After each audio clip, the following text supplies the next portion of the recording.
আসসালামু আলাইকুম।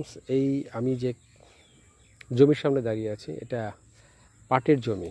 আঞ্চলিক ভাষায় একে বলা হয় পাট খ্যাত। খ্যাত মানে জমি, ইংরেজিতে ফিল্ড বলে।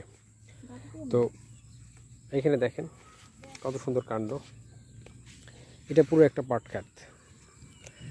এই চর অঞ্চলে আমি যতটা খ্যাত খামার দেখেছি বা পরিদর্শন করেছি মনের আনন্দের জন্য, ভালো লাগার জন্য, শুধু একটাই ব্যক্তি পাট বপন করেছে বা রোপণ করেছে বা বুনিয়েছে, যেভাবেই বলি, বা চাষ করেছে। এছাড়া কেউ করেনি। এর মেন কারণ হলো এই এলাকার মানুষের অভিজ্ঞতা হলো, আপনার পাশেই মেস্তা ক্ষেত দেখতে পাচ্ছেন, এই যে হলুদ হলুদ যেগুলো দেখা যায়, একটু টেনে দেখায়, এই যেগুলো এগুলো মেস্তা, সব জায়গায় মেস্তা, ফুল অফ মেস্তা। এলাকায় ফুল অফ মেস্তা, দেখেন ভালো করে দেখেন, ফুল অফ মেস্তা, শুধু মেস্তা আর মেস্তা। কারণ হলো মেস্তা একবার চাষ করলে আর কোনো মেস্তা বুনিয়ে দেওয়ার পর বা বীজ জমিতে ছিটিয়ে দেওয়ার পর আর কোনো আপনার ওই লেবারের প্রয়োজন পড়ে না। এটা তাদের কাছ থেকেই এক কথার সূত্রে জানা। আর পাটের ক্ষেত্রে তা ঘটে না।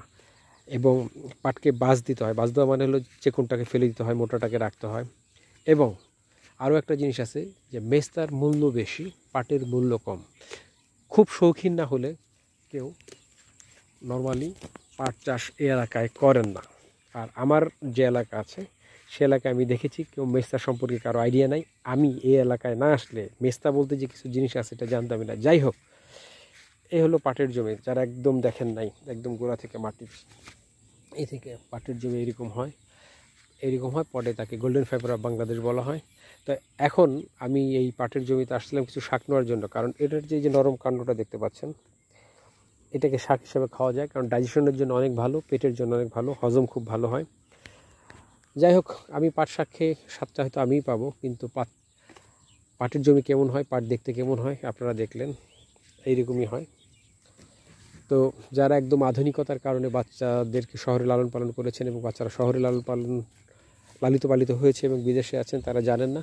তারা জেনে তাদের ভালো লাগবে যে আসলে পাট, এই যে শুনি গোল্ডেন ফাইবার অফ বাংলাদেশ, পাটকে সোনালি আঁশ বলা হয়, সেই জমিটাও দেখলো, তার ফসলও দেখলো, আবার দু একটা রুচিহীন কথাবার্তা আমার কাছ থেকে শুনে নিল, এই আর কি।